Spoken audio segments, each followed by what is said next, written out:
嗨，大家好，我是生活在美国纽约的 Asina。今天我们来闲聊我梦想要做的美国工作。我想做的工作很酷、很帅、很刺激，是个在美国很受尊重的英雄职业。关键是工资还不低，但是呢，我很可能这辈子都做不了这个工作了。要不怎么说是理想呢？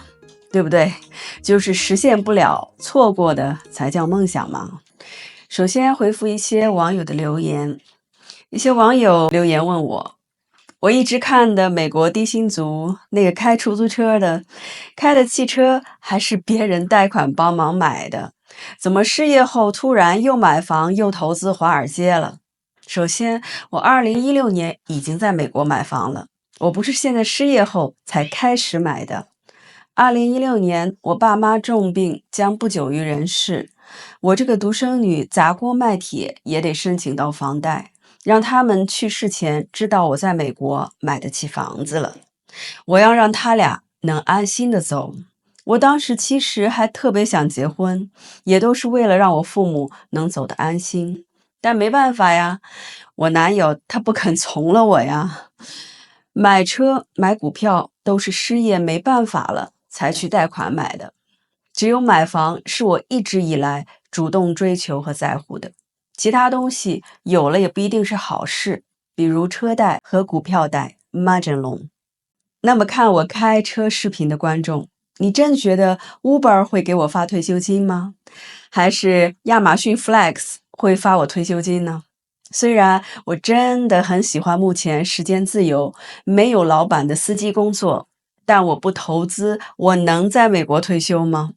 我男友比我大很多岁，他学历不高，18岁已经开始工作，他的社安金缴税年限比多数学历高的人都长。我男友退休后每月也就拿$2000左右的社安金。如果我跟他结婚，我也就拿他一半，也就是每月$1000的社安金。如果我们不结婚的话，靠我自己的司机工作，社安金会更少。那你觉得每月不到$1000真的够我退休吗？恐怕还不够交我 Medicare 医疗保险的必付保费的那一部分，恐怕搬去泰国退休都不够。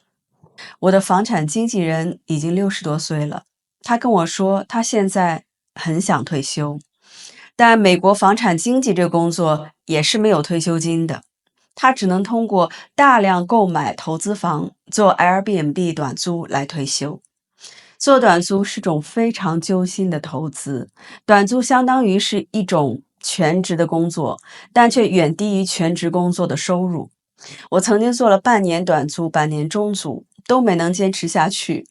在我已经停掉了 Airbnb 招租广告之后，竟然才迎来了我期待已久的 Super Host 超级房东的头衔。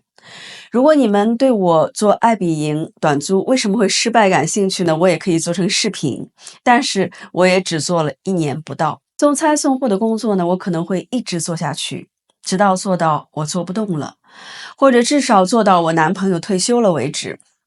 还有很多网友问我为什么不继续做本职工作，网站编程了，找个好公司做白领不好吗？为什么不回大学读个2本，比如转成护士专业？还有网友让我学胖虎美女博主开大卡车，学洛奇大 UP 主去参军。在我毕业后呢，同时给很多老板做 WordPress 网站和谷歌推广的时候，我真的赚过很多钱。但也就是那个时候，我从本来不反感做网站，变成了极度讨厌我的工作。我当时上午去医院给我爸爸洗澡按摩，中午陪我妈去曼哈顿医院做化疗，纽约市医院停车费每天几十美金。下午回我爸爸医院，告诉护士到时间要用胃管给我爸喂饭了，不然护士真会忘了的。喂饭完呢，我还再给我爸做第2次全身按摩，来防止他手脚继续萎缩。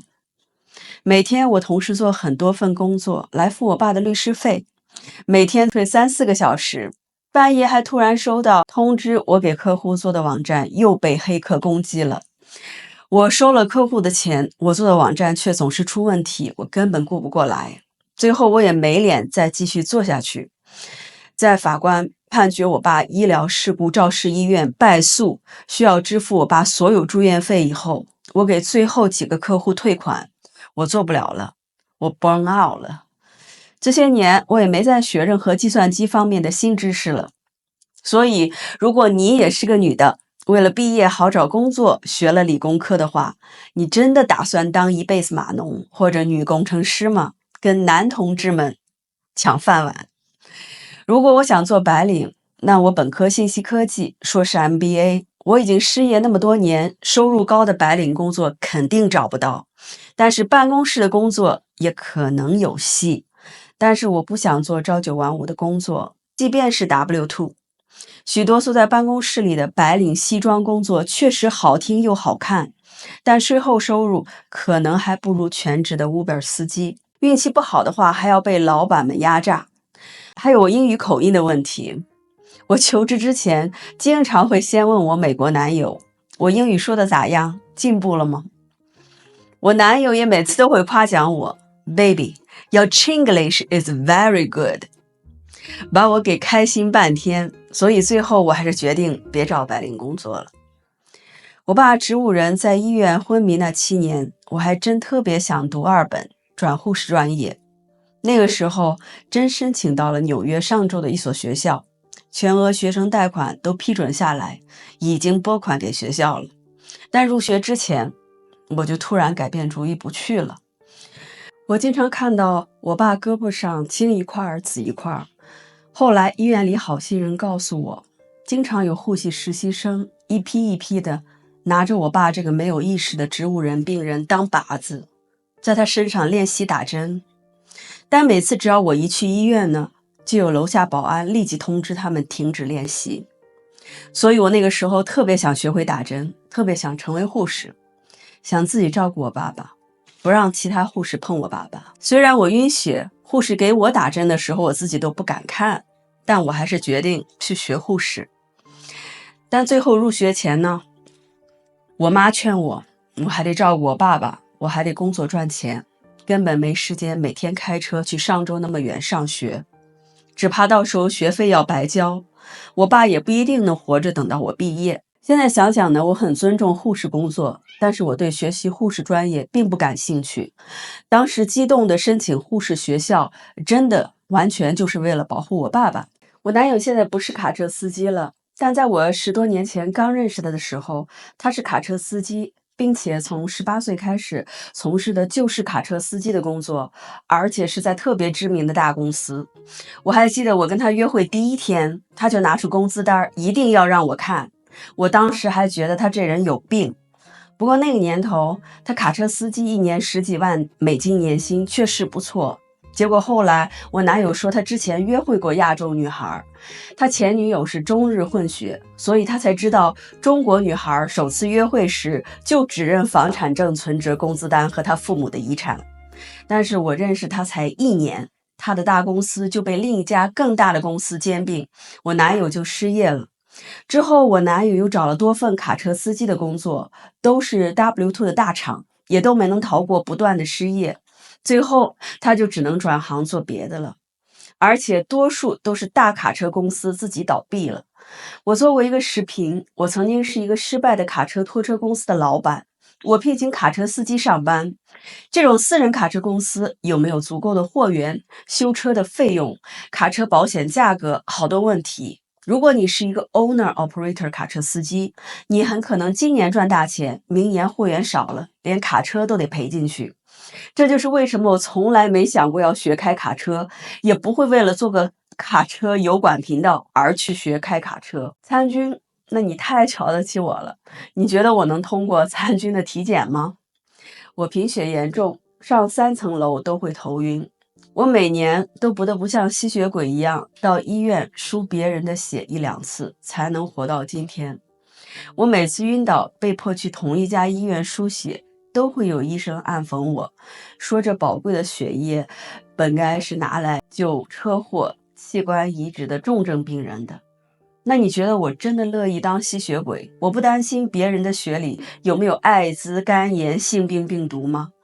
美国曾经有很短的时间允许没有绿卡的人参军，那是拿绿卡的好机会。我一个老家阿姨的儿子是部队上的牙医助理，已经参军10多年，现在已经是个带兵的部队小官了。但是那个阿姨说，她儿子第1年参军，英语不好的时候，别人左转他右转，别人坐下他起立。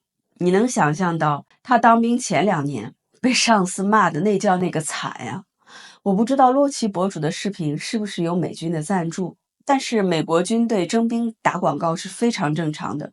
你去网上华人论坛都会看到美军招兵的赞助广告。如果你身体好又不怕骂，参军是再好不过的了。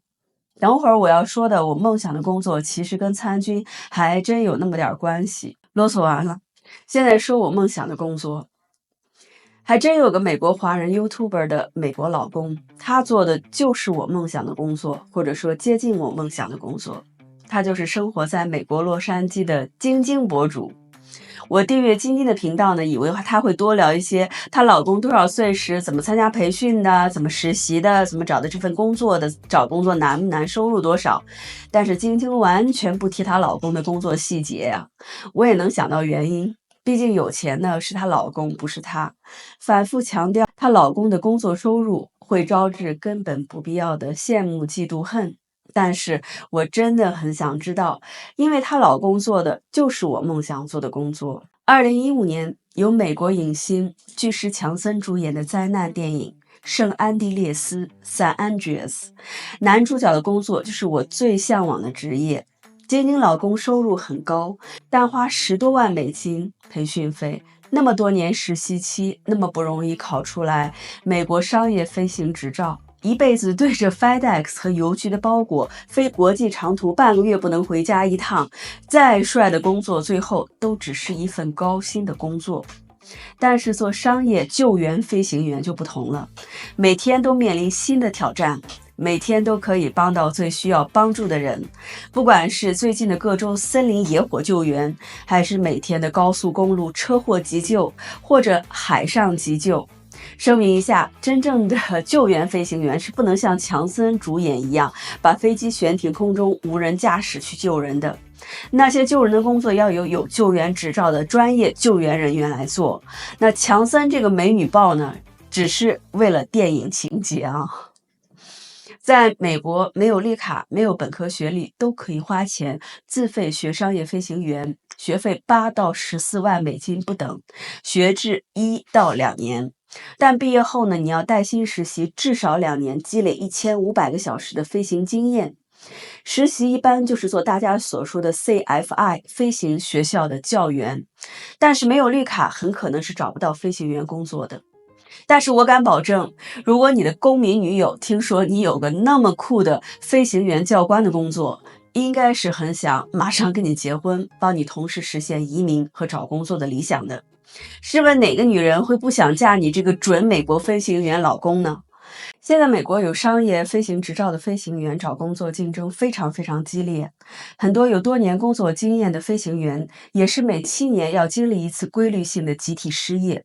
作为新手飞行员，要想保证能找到工作，最好就是参加空军。参军期间呢，把握学习飞行各种大型机型的机会。美国飞行员的收入有多高？真的像网上说的年薪100万美金吗？其实美国飞行员的时薪跟美国医生的时薪真有的一比，几百美金1个小时的工资。但是飞行员执照连本科学历都不是，只是个职业培训执照。医生得多上学多交学费10多年呀，职业性价比肯定飞行员更高。但是美国飞行员的起薪并不高，普通中产白领10万左右年薪吧，要工作15年，成为大航线的机长，或者能驾驶特殊机型，才能看到那么高的，还得加上加班的收入，以后倒是真超过50万美金年薪也不是没有可能的。